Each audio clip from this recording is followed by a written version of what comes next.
नमस्कार मित्रांनो, स्वागत आहे आपलं यूट्यूब चॅनलमध्ये। आज आपणास गौतम बुद्धांचा संघाशी कशाप्रमाणे संघर्ष झाला हे या व्हिडिओच्या माध्यमातून सांगणार आहे।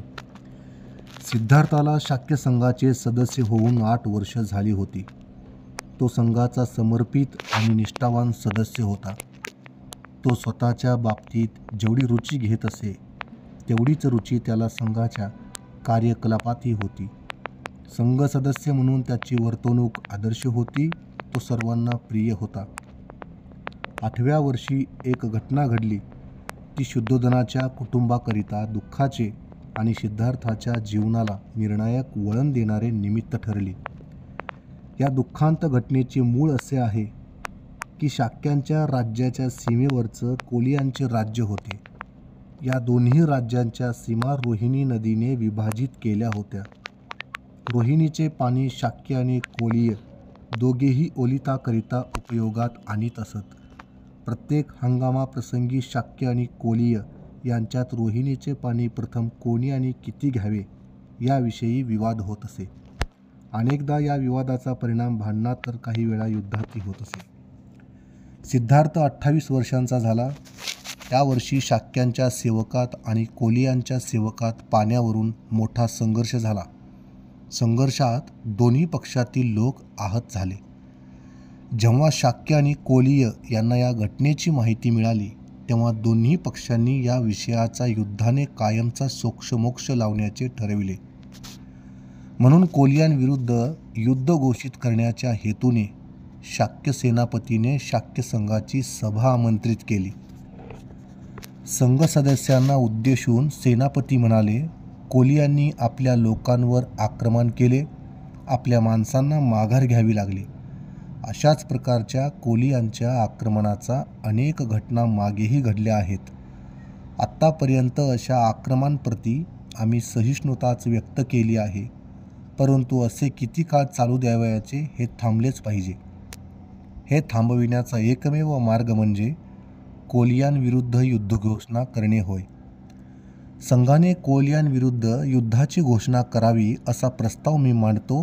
ज्यांना विरोध करावयाचा असेल त्यांनी बोलावे।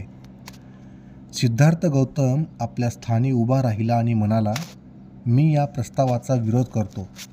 युद्ध हे कोणत्याही समस्येचे समाधान नाही।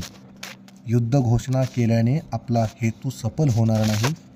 युद्धाने दुसऱ्या युद्धाची बीजे मात्र पेरली जातील। जो दुसऱ्याची हत्या करतो त्याला त्याची हत्या करणारा दुसरा कोणीतरी भेटतोच। विजेत्यालाही त्याच्यावर विजय मिळवणारा भेटतोच। जो दुसऱ्यांना लुटतो त्यालाही लुटलेच जाते। सिद्धार्थ गौतम पुढे म्हणाला, मला असे वाटते की संघाने कोलियांविरुद्ध युद्ध घोषणा करण्याची घाई करू नये। प्रथम कोणत्या पक्षाचा दोष आहे हे प्रस्थापित करण्यासाठी काळजीपूर्वक चौकशी करणे आवश्यक आहे। प्रथम आपल्या माणसांनीच आक्रमण केल्याचे मी ऐकले आहे। हे सत्य असेल तर आपण सुद्धा दोषमुक्त नाही हे सिद्ध होते।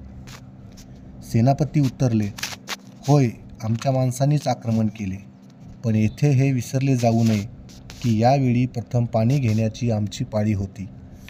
सिद्धार्थ गौतम म्हणाला, हे आम्हीही पूर्णपणे दोषमुक्त नाही हेच दर्शविते। म्हणून मी असा प्रस्ताव मांडतो की आपण आपली 2 माणसे निवडावी।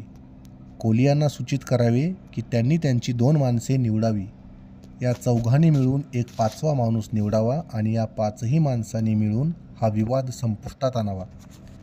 मूळ प्रस्तावाला सिद्धार्थानेही ही दुरुस्ती सुचविली होती।